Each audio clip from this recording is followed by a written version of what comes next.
The media wants you watching Taiwan. They want you tracking semiconductor export restrictions. They want you reading about Chinese naval drills in the South China Sea. They want you focused on the military chessboard, the aircraft carriers, the missile tests, the fighter jet intercepts. Because while you are watching that chessboard, a completely different game is being played on a completely different board, and the outcome of that second game will affect the purchasing power of your paycheck, the cost of your groceries, and the real value of every dollar you hold, far more directly than any military confrontation ever will. The real contest for 21st century dominance is not military. It is monetary. And the center of that contest is not in Beijing. It is not in Washington. It is not in any of the places the financial press is telling you to watch. It is buried inside a 25-year, $400 billion infrastructure deal with a country the West spent 2 decades convinced it had successfully isolated.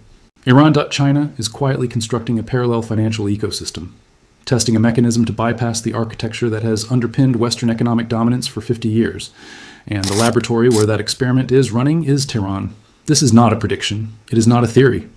It is documented in tanker tracking data, in swift settlement statistics, in the shipping manifests of 400 vessels whose transponders go dark in international waters. Here is what is actually happening, and why it matters to anyone living on a middle-class income in the West. The anatomy of the petrodollar. To understand what China is attempting, you first need to understand what it is attempting to bypass. The strength of the US dollar is not simply a reflection of the American economy's size or productivity. It is the product of a specific geopolitical arrangement assembled in the early 1970s, one that most people have heard of, but few understand in its full structural implications. After Nixon ended the dollar's convertibility to gold in 1971, the dollar needed a new anchor. That anchor was oil. Through a series of agreements with Saudi Arabia and the broader OPEC structure, global oil trade became denominated exclusively in US dollars.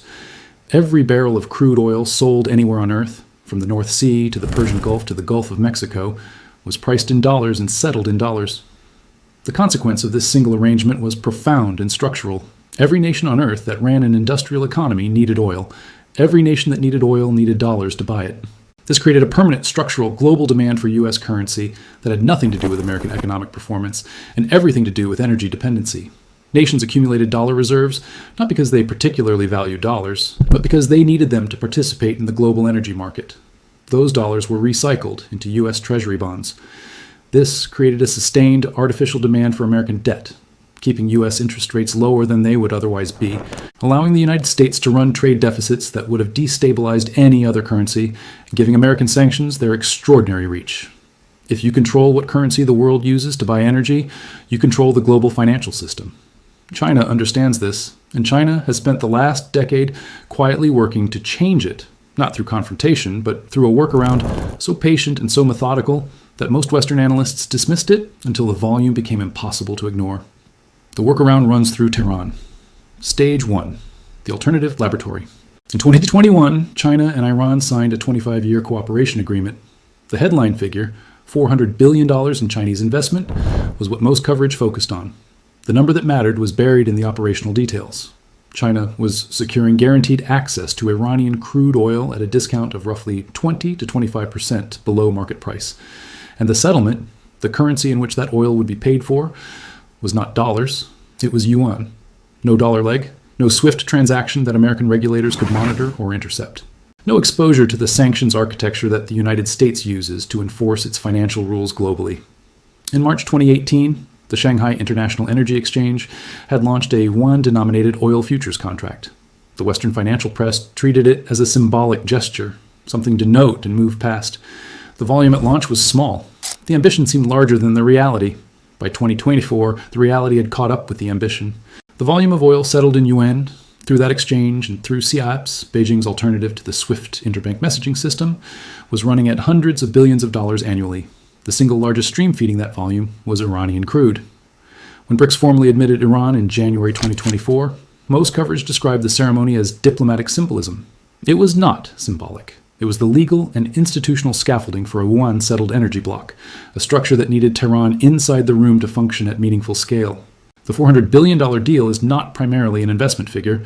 It is the cost of the only laboratory on Earth where Beijing can test its alternative monetary architecture under real conditions, at real volume, against real geopolitical pressure. Between 1.4 and 1.7 million barrels per day, according to tanker tracking firms Vortexa and Kepler, are moving through the system. The discount on that crude, what Chinese refiners actually pay versus the global Brent benchmark, has averaged between $12 and $22 per barrel over the last 3 years. Run the arithmetic. 1.5 million barrels per day, $17 average discount, 365 days, $9 to $12 billion flowing annually into Chinese industrial capacity as an energy cost advantage that no other major economy can access without violating Western sanctions at scale. This is why a Chinese manufactured electric vehicle can arrive in Rotterdam at a price that German automakers cannot match. The labor cost differential is real. The scale advantage is real. But a meaningful and largely undiscussed portion of the cost gap is an energy subsidy extracted through a sanctions-violating settlement system that Beijing has decided to run at industrial scale. The proof of concept is no longer theoretical. It is operational. Stage 2. The insulated supply chain. The monetary experiment is only half of what Iran provides. The other half is geographic. The U.S. Navy's ability to project financial power globally rests on a straightforward mechanism. It controls the sea lanes. The Strait of Malacca, the narrow channel between Malaysia and Indonesia through which the majority of Asian maritime trade passes, can be throttled by American naval assets within 90 minutes of a single order being given. This geographic reality has shaped Chinese strategic planning for decades. Every Chinese cargo ship taking the maritime route between Shanghai and Hamburg is, in a conflict scenario, passing through waters that American carrier strike groups patrol. China's response is the Belt and Road Initiative. And the Belt and Road, stripped of its marketing language, is fundamentally an attempt to build overland supply chains that American naval power cannot regulate. The problem is geography. The overland route from China to European markets funnels through exactly 3 corridors. The northern route runs through Russia, effectively closed to European trade since February 2022. The maritime southern route runs through the Strait of Malacca. The corridor American naval doctrine is specifically designed to control. The middle corridor, the only one that provides genuine insulation from both of those constraints, runs through Kazakhstan, Turkmenistan, and directly across the Iranian plateau to the Turkish border on the Mediterranean. Without Iran, that corridor does not exist. The Caucasus is too mountainous and too politically fragmented. Afghanistan has no usable rail infrastructure. The Iranian plateau is the only viable land bridge between Central Asia and the Mediterranean, and there is no geographic alternative. In 2024, the first commercial freight trains completing that full corridor ran the journey in 15 days. The equivalent maritime route takes between 35 and 45. Half the transit time, 60% lower maritime insurance premiums, and the U.S. Navy removed from the equation entirely.